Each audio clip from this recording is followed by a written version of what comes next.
Supergirl poll sparks concern over fan interest. She's asleep behind the sunglasses. But Crypto looks concerned. He should be.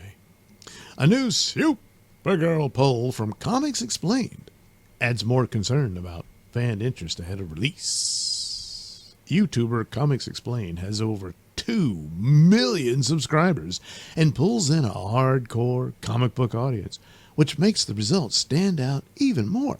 The poll asked, how excited are you for Supergirl? Well, out of 32,000 votes, only 11% said they would see it on opening day. 26% said opening weekend. Well, all right. 40% said they would wait for streaming. And 24% said they were not interested in watching it at all. The biggest response was waiting for streaming. And that's what Hollywood studios have trained people to do. And they're doing it. So that's your biggest hill to climb. Unless you're, you can imagine what Hail Mary would be like if the streaming habit wasn't as big as it is. But that's the level you got to get to for people to show up. Supergirl just doesn't have a chance for that. But, of course, this is the comic book audience. Imagine if 32,000 showed up for Supergirl. Well, this is a different story. But, they're not gonna. So only 37% combined chose opening day or opening weekend. Meanwhile, 64% either said they will wait for streaming or are not interested at all.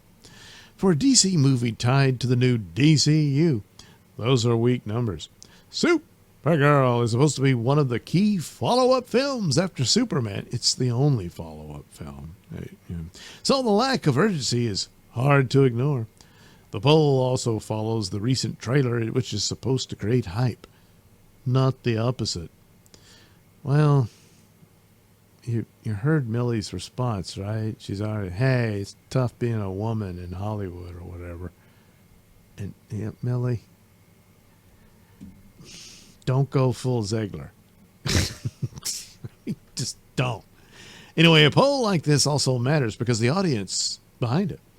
These are not random casual viewers. These are comic book fans following one of the bigger YouTube channels in the space. This is usually the kind of crowd that shows up early for a DC release. Instead, the biggest block says they will wait for streaming, and nearly a quarter says they do not want to watch it at all. Man, no online poll decides the box office, but it does show where enthusiasm stands with a core audience. Here, it looks soft.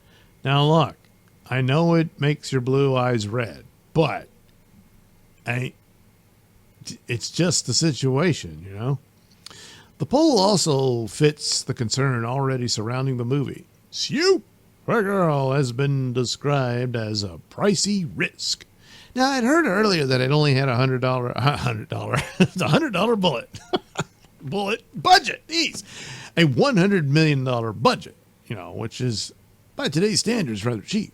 Now, it's probably a little more with that, and you throw in marketing and all that. So it's a pricey risk.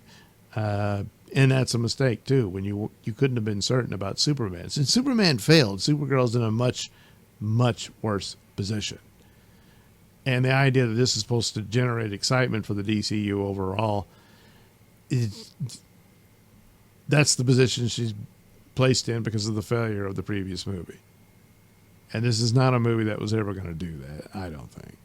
But, well, there you go. So even if she does okay, breaks even, makes even, or ekes out a profit, it won't be seen as a success because of the position it's now unfortunately in, So anyway, reports have also said the movie has gone through multiple test screenings, different endings, and iffy reactions. Yeah, it's not solid, More recent chatter claimed the latest cut runs around 1 hour and 45 minutes. Well, see, The shorter it is, that might be a plus for it. And added Superman scenes, while reactions remain mixed. Millie Alcock's performance has reportedly been praised, but the action and villain have also been criticized. Oh boy. Well, the villain, yeah, he looks like crap. I don't know what the hell that's about. They should have just let him look like the guy in the comic book. It was just, oh, the guy in the comic book story has red hair. So we can't have that. The ginger side continues. So I guess they decided, hey, I know, shave his head and fill his face up with push pins. That'll be cool. Well, none of that points to a movie generating strong pre-release confidence. The dog likes beans, huh? Roll that beautiful bean footage. Alcock is already addressing backlash before the movie has even opened. Yeah, she's the rinse, lather, repeat commentary, and it's a mistake. It's a mistake. You know what you need to do about your movie? Say, hey, we had a lot of fun and we worked very hard on it.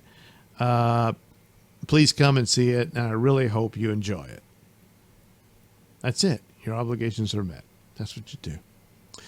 Well, anyway, that is not the kind of conversation studios want leading a campaign. Instead of building hype around the movie itself, the attention shifts to fan backlash, controversy, and expectations of a negative response.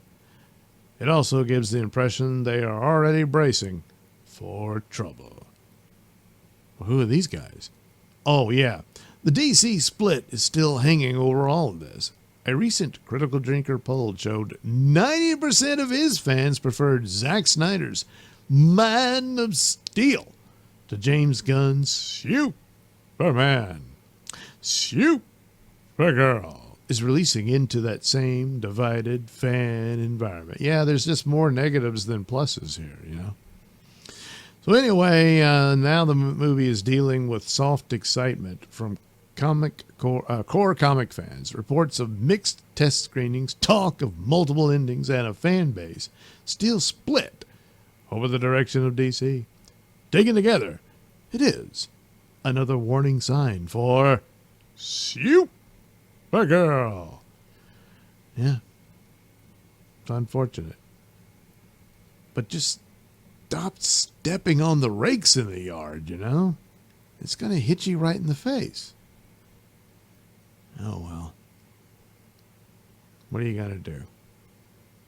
I mean, I guess you can keep reshooting right up to the last minute, but that almost never works, you know?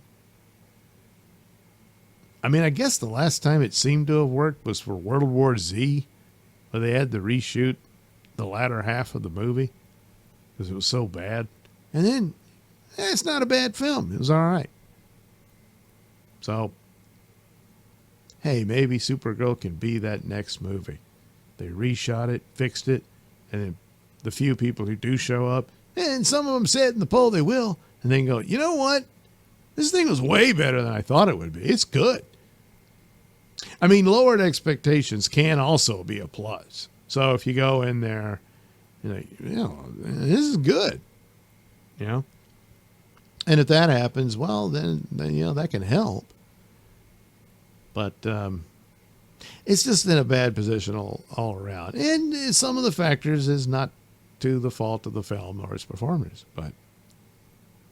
But in that case, don't add to it.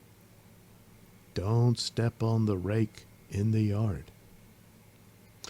Oh, well, as always, good luck, Supergirl.